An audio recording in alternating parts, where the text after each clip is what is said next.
Well, over 100 people were arrested Monday there outside the White House, protesting against mountaintop removal mining. And among those arrested was climate scientist James Hansen, who issued a statement saying that mountaintop removal, quote, destroys historic mountain ranges, poisons water supplies, and pollutes the air with coal and rock dust. Joining us from the trenches of the coal fields is GRITtv correspondent Jeff Biggers, the author of Reckoning at Eagle Creek, the secret legacy of coal in the heartland. Welcome back, Jeff. I understand that these demonstrations weren't only in Washington. You took part in one yourself. Actually, I was just observing it as a journalist down in southern Illinois. There actually were protests across the nation. Last week, you had students and concerned citizens trying to fight a strip mine with the University of Alabama there in Birmingham. You have fishermen who are trying to stop a strip mine on the Cook Inlet up in Alaska. In Utah, you even have the National Park Association getting political, trying to stop a strip mine that's opening up at Bryce Canyon National Park. So across the country in the coal fields, you're really seeing an uprising. And of course, it came to town in Washington with our courageous Appalachian Rising activists. But I thought there was supposed to be an enthusiasm gap out there among activists these days.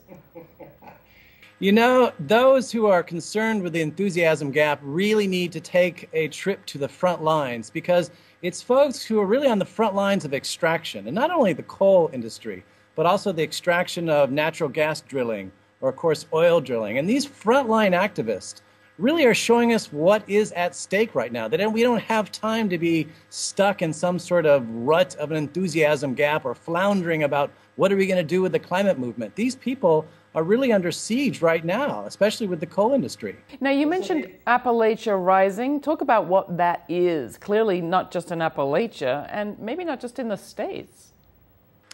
Exactly. That's a very good point. Appalachian Rising came together many months ago as a consortium of many different groups.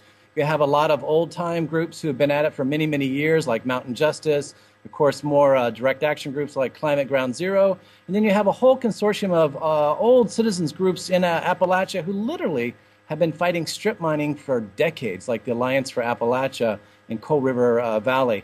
They came together with many different campuses and universities, with citizens groups, a lot of retired coal miners, a lot of just concerned citizens from around the country who came together for really the first mass arrest in Washington this fall. Now, is this coordinated in any way with the actions we've seen in the UK? We've covered stuff with Climate Camp and Climate Justice there. There were also apparently a shutdown of a major coal port in Australia this month. Is this all some big coordinated affair?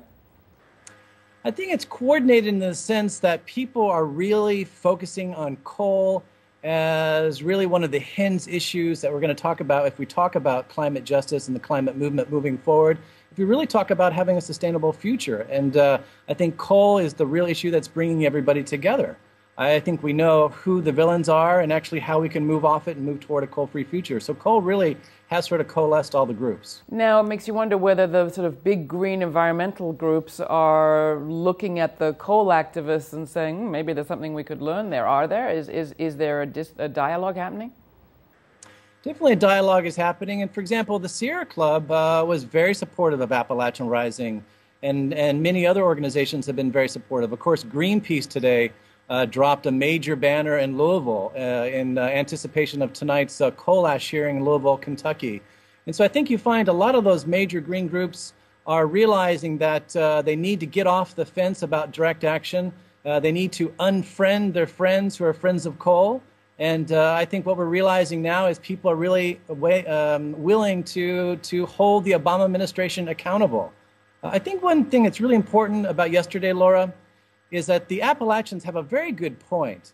They said, hey, if President Obama and EPA Administrator Lisa Jackson can't even stand up to big coal on an issue of mountaintop removal, and remember, mountaintop removal is less than 8% of our national coal production.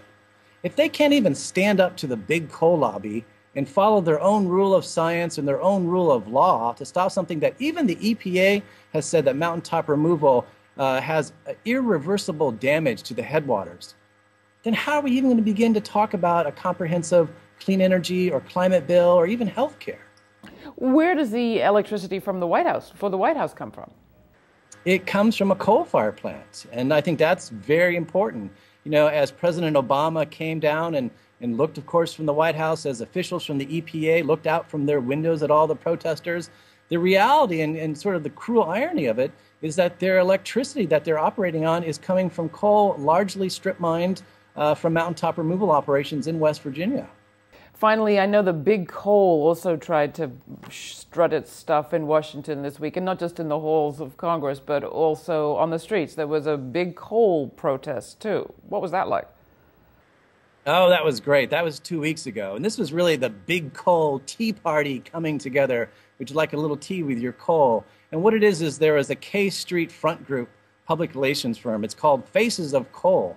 And of course, they even had to use iStock photos to come up with somebody who could represent them. And they paid for coal miners to come into Washington to have this outrageous protest. And the sad part about it, Laura, was that so many Democratic senators, like Jim Webb from Virginia, who wrote in his great memoir, Born Fighting, that the rape of Appalachia came from these big coal companies.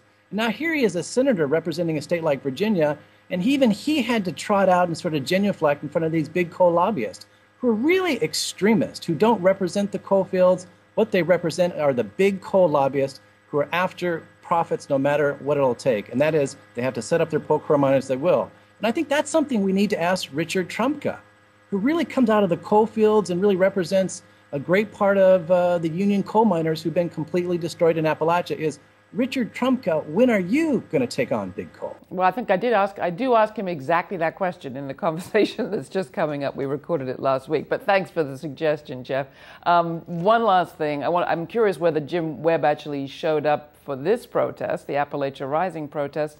And secondly, I want to congratulate you on your David Brower Award for environmental reporting. Congratulations. Thank you very much. No, Senator Webb did not show up.